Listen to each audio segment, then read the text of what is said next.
And we're back to learning to code, and this is already part 7 of my freecodecamp walkthrough. As always, check the link in the description and do the exercise yourself. And when you get stuck, refer to this walkthrough. It's for CSS Flexbox and we're building a photo gallery. It's only 21 steps. And that's the end result that we're going to build. At first we've got a couple of HTML basics to repeat. Let's dive right in with step 1. We need our doctype HTML declaration, then the HTML tags, opening and closing for head and body, and already the language attribute with a value of English.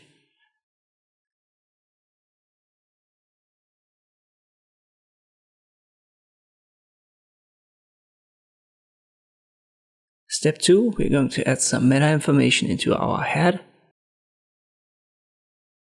As a name, we'll use viewport, and for the attribute content, we've got the value given, which is this: width equals device width, initial scale equals 1, and that, in simple terms, makes our browser window on the right hand side responsive.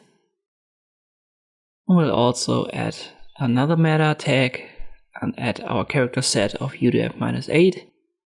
That's also in the head.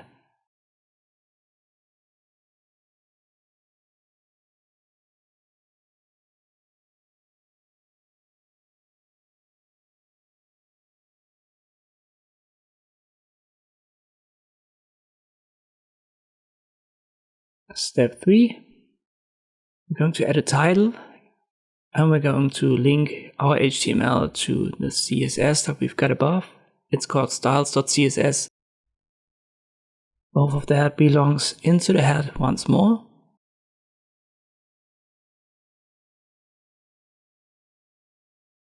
So relationship style sheet for a link, and an href.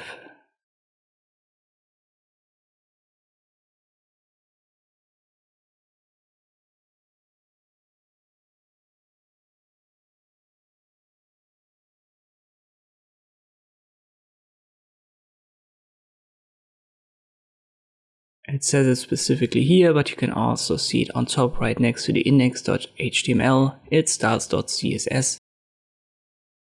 And we can move on to step 4. Here's our styles.css, by the way. We're going to use it to create our flexbox in the future. But for now, we're going to add a header element into our body. Don't get that confused with a head element. So a header is inside of the body. It's something that we can see in the browser window, and the head text is used to add meta information, links, titles.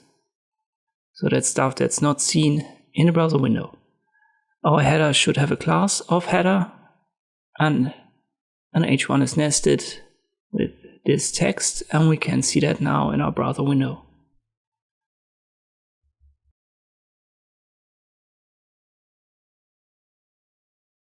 Step 5. We're going to add a div element below the header. So right here, we're going to give it a class gallery. And this will be the container for all the photos that we're going to add in the next steps. For now, we are just going to add the image tag inside of this div element, and we can copy paste it to have 9 of them. Like so.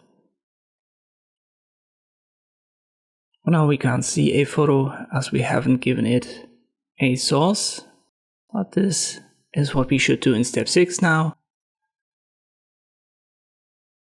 So the source is given right here. And here's our first photo. Let me add that and now change the number to 2. And this is what we are supposed to do with all of these image tags. So let me just copy paste this, and afterwards I'll change the number to 3, 4, 5, 6, 7, 8, and 9. And then we have the photos from 1 to 9 all in our div container, which has the class of gallery. And we are going to apply the CSS Flexbox stuff to it in the next steps.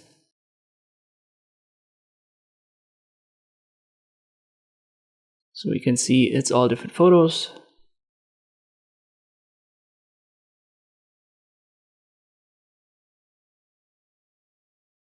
And now we are in our styles.css.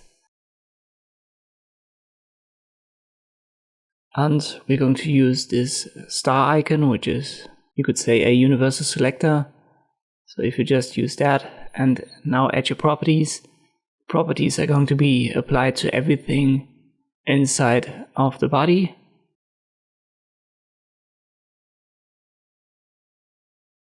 And this is what we have to do right here to make sure that we can now add our flexbox properly.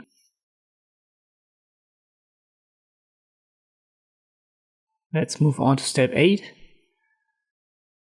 And we're going to use our class selector gallery and add the images inside. So here is our div of class gallery, and the images inside are now selected by writing it like this, a width of 100%.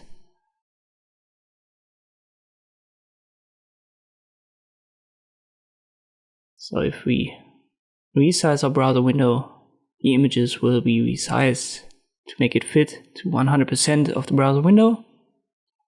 A max width of 350 pixels. Let me resize it again, and you can see it stays at 350 max, but we can resize it to smaller sizes. We'll also adjust the height to 300 pixels. And that transforms the images, so it stretches them a little bit. We're going to address that in a future step.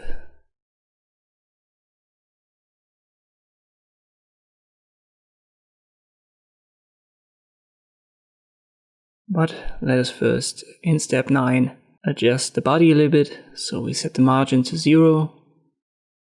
Let's see what that does right here on the left hand side.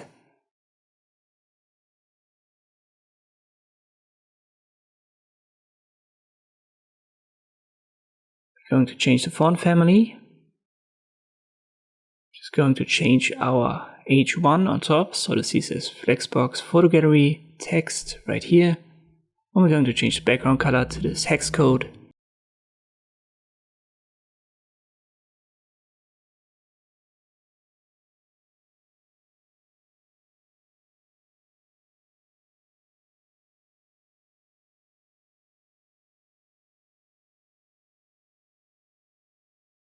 Step 10.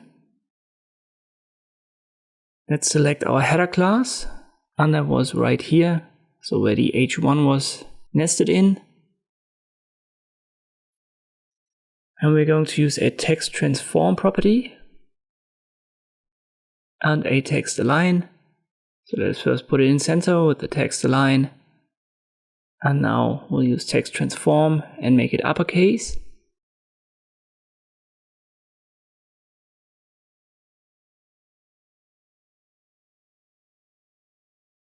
And this makes this lowercase text turn to uppercase, so it was written originally in lowercase, and we can use this text transform property to achieve that.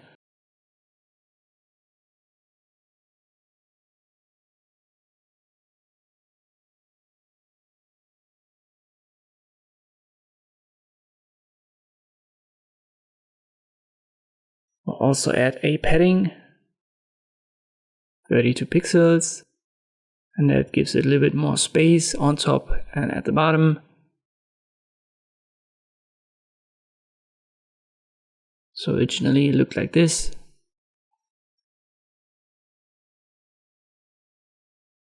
We need another background color, this time only for the header. And you can see that this is actually our header right here, so it's a simple rectangle on top of the images. Text is still there, but it's not visible anymore, so we'll change the color. And we also add a border bottom.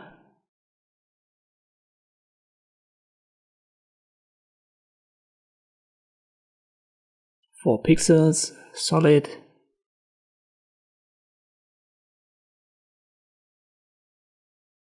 If we change the color, it becomes obvious what this is.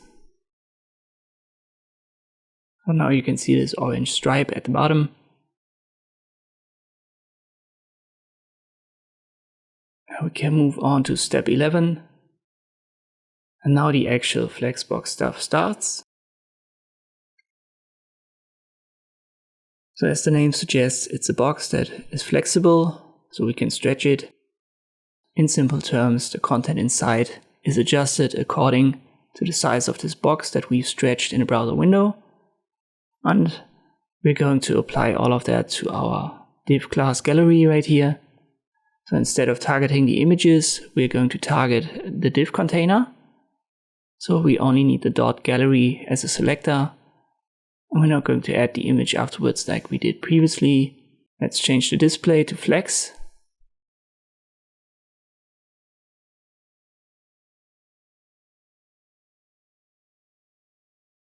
And this has already changed it. Like so.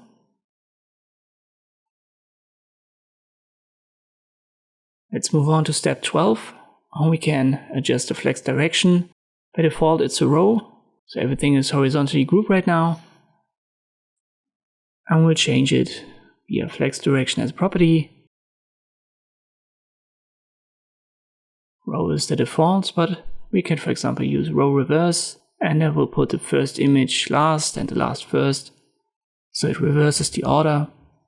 And we can also use column, which arranges these photos vertically.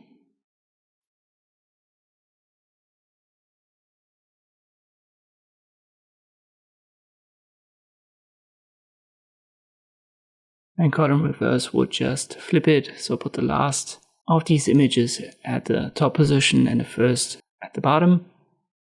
We're supposed to give it a row value here. And let's move on to step 13, where we use the flex wrap. And this determines how everything is treated when the container becomes too small. No wrap is by default active. What if we change it to wrap? This happens.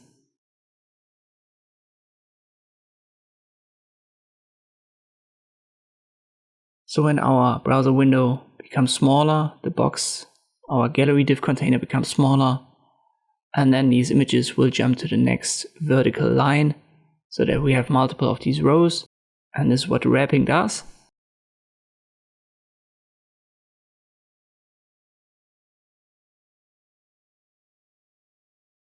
We can justify the content. You may have heard about that from using Photoshop or GIMP, Inkscape, whatever, to justify your text. And the same can be done with photos. So if we put that to center, you can see on the left and the right hand side there is now the same spacing. The photos are all put in center. Or we could, for example, put them all to the left or the right. Left is by default active, and right would look like this.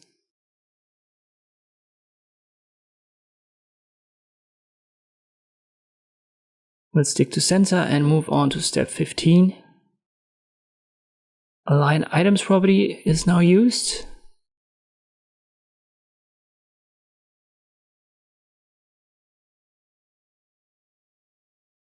Let us put it in. So align items, and we'll put it in center. It's a vertical alignment, so top to bottom. And for this browser size, you won't see much of a difference.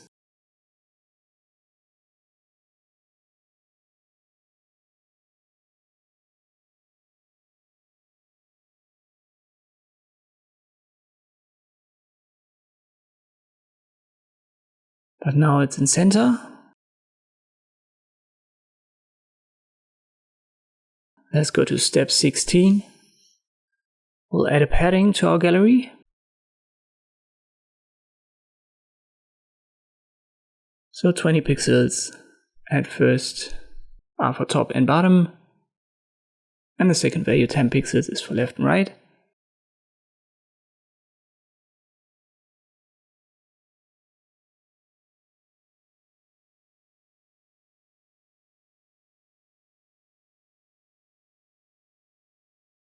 Now we'll add a max width, 1400 pixels, so our box can't get bigger than this. And now you can see there would be enough space for a fourth image, but it doesn't jump into the first row as we've put the max width to 1400 pixels, and that's only enough for 3 images. Let's add a margin. First value again is for top and bottom, second value is for left and right.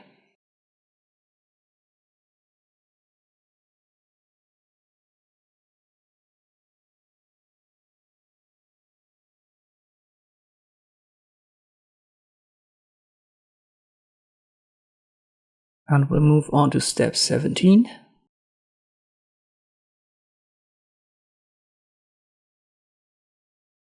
And now we'll take care of the stretching of the photos. I've talked about that previously. Due to the height and width, some of these photos are getting stretched as they don't have the same size. And we can use something called object fit to take care of that.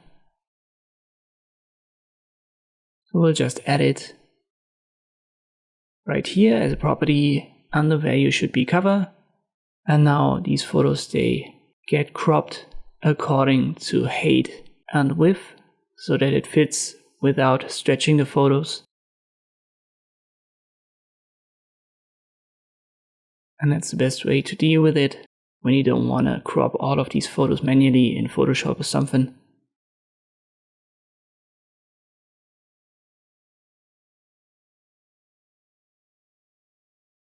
Step 18, let's add some gaps.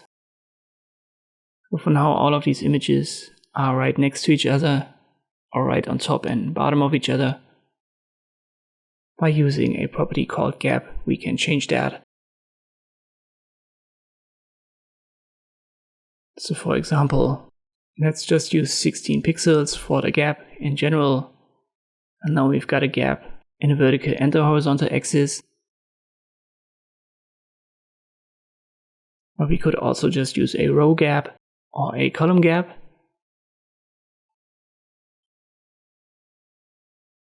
In this step, we are supposed to give it a gap for rows and columns of 16 pixels. So let us do this.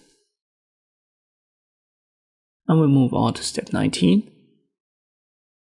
We're going to add a border radius, and this will make the corners of our images round.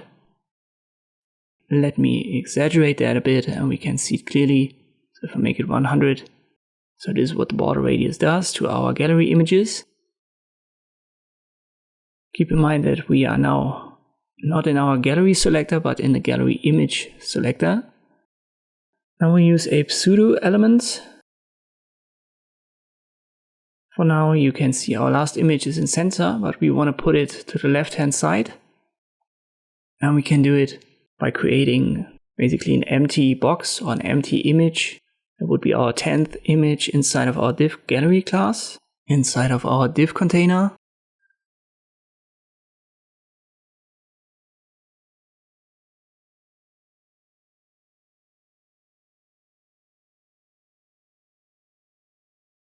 I've got a typo here. So we'll select our gallery and use after. We'll use a width of 350 pixels, but for now we can't see anything because this element doesn't exist. We'll have to create it by using content and then leaving it empty. So now it exists even though it is empty. And it has a width of 350 pixels, just like our images. And this pushes the 9th photo to the left hand side. And the box just treats the last element as it were there as our 10th photo.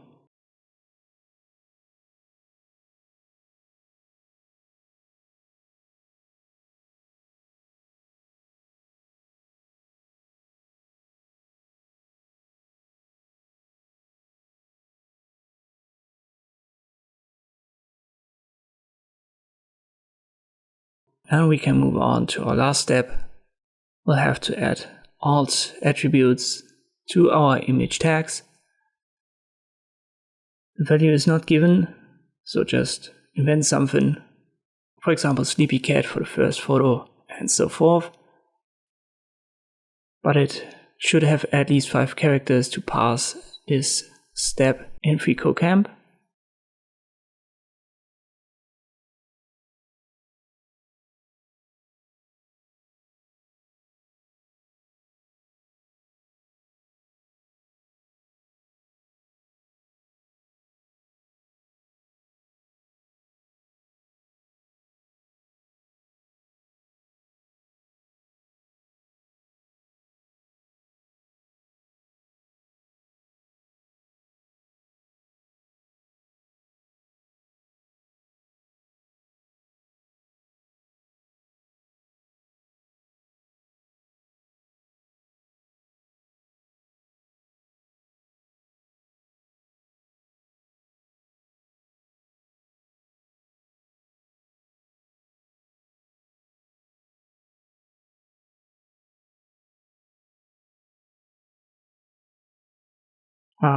Here's a little bit of a mistake, my fault. I have to add this right here. And now it should work. And that was it. So this was the 7th course in this responsive web design certification on freecodecamp.org. You will find a link to it in the description below. Go over it yourself, play around, and if you get stuck, come back to my video, and I hope it will help you in passing all of these tasks. Thank you for watching, and I'll see you next time.